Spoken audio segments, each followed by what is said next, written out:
Today we're going to talk about finding the distance between 2 points. Okay, so we're going to talk a little bit about calculating measures of line segments and then eventually getting to the distance formula to help us calculate those. And so, as you recall from yesterday, okay, a line extends infinitely in both directions and cannot be measured. So we would indicate a line with the double arrow.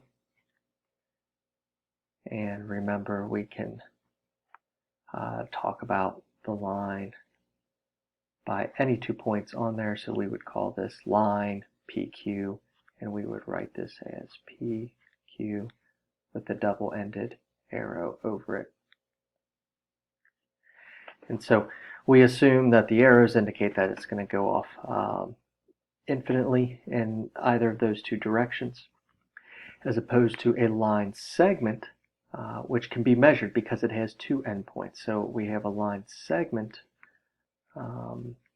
We have an endpoint here and an endpoint here, and a line connecting those. And again, we can call these P and Q.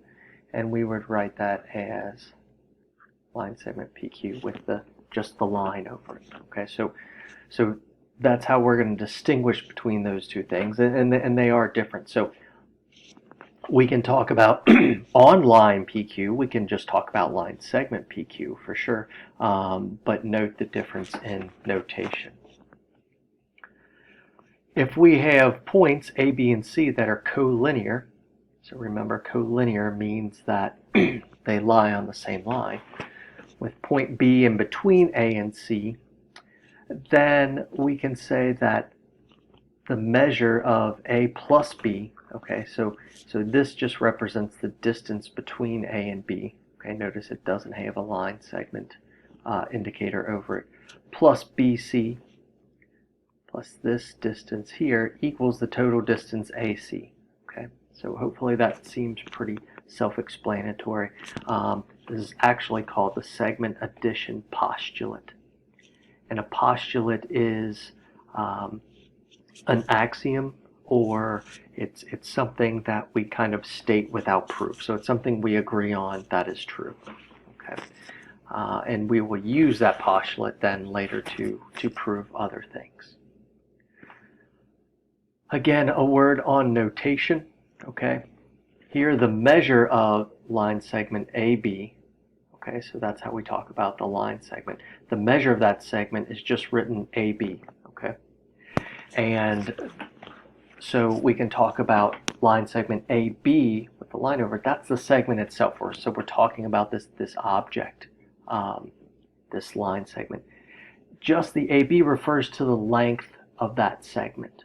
Okay, and it is a real number. So for instance, if we said AB was 7, and let's say, this is 24, I would talk about the measure of AB being 7, right?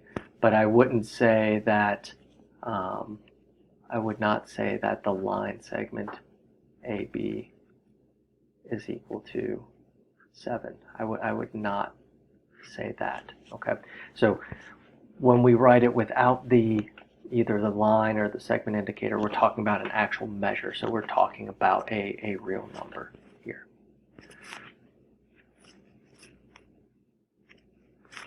And so we can use this to do some examples here.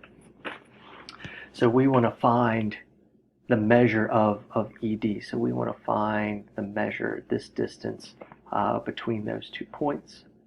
So using our segment addition postulate, okay, I know that FE plus ED is equal to FD, okay, and that's my segment addition postulate. Okay, so I'm just writing my reasoning for that. And so now I can substitute. I know FE, the measure of FE is 4. Okay, so now I'm going to substitute 4 in for that. I don't know what ED is, so I can just keep that as ED.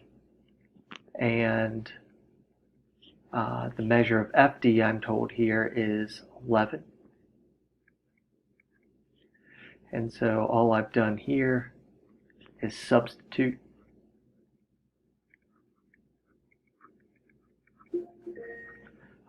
I've just substituted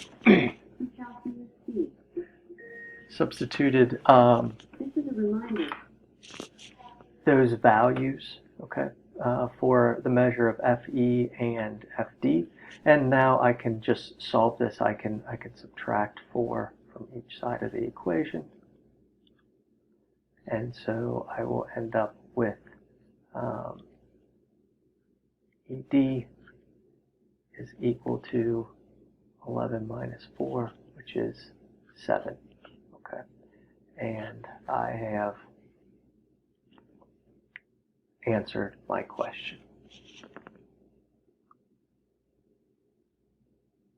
We'll take a look at another example here in the next video.